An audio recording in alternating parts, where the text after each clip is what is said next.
Alam nyo na siguro kung ano ang lulutuin ko mga mi. Hindi naman kasi bago ito at napaka-common pero sa maniwala kayo sa hindi, first time ko makakatikim nito at first time din ako makakapagluto. Wow! Una kong ang ginisa dyan mga mi ay itong luya na parang french fries. Bakit ba ganito ko to hiniwa? Uy? Oh my God! After naman yan mga mi ay sinunod ko na itong bawang at sibuyas tapos nilagay ko na rin agad itong manok. Chicken breast nga pala yan mga mi pero pwede rin naman kayong gumamit kahit anong klaseng parte ng manok dyan. After naman yan mga mi, ay naglagay na ako nitong paminta, tapos patis. Maglalagay din pala ako ng alamang dyan mga mi, pero naglagay ako ng patis dahil yung alamang namin ay hindi nga masyadong maalat at medyo matamis-tamis. Tapos, niluto ko lang siya ng ilang minuto dahil madali lang namang maluto itong manok. After naman yan mga mima ko, ay naglagay naman ako ng isang can ng gata. Sa gata naman mga mi, depende sa inyo yan kung gaano karami ang lalagay nyo, wag lang isang drum ha.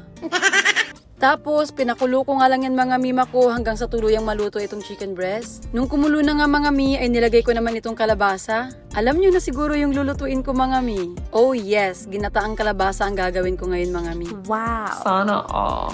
Pinalambot ko nga ng mabuti ang kalabasa dyan mga mima ko bago ko naman sinunod itong sitaw at shrimp. Naku mga mima ko, amoy pa lang, alam ko na mapapalaban na naman ito. Hindi pa man tuluyang naluluto yan, ay nagsabi na ako kay daddy na maglakad-lakad kami after kumain. Ramdam ko na kasi natataob na naman ang kaldero nito. Ginaganahan na talaga akong magluto, alam nyo ba? Sana all. Mga mi, baka meron kayong ibang alam na pwedeng lutuin dyan, isuggest nyo naman po sa aking comment section. Kaso lang mga mi, alam nyo ba, dismayado ako ng konti kasi bumili kami ng mangga pero parehas silang sira.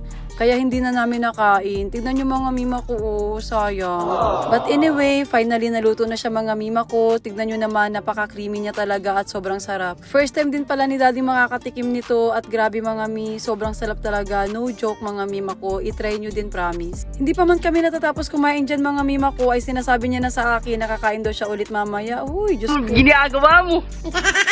At sa mga nag-iisip pa nga lang dyan ng kung anong pwedeng uulamin, ay baka gusto nyo na itong itry. Ayun lang mga mima ko, tara at kain tayo.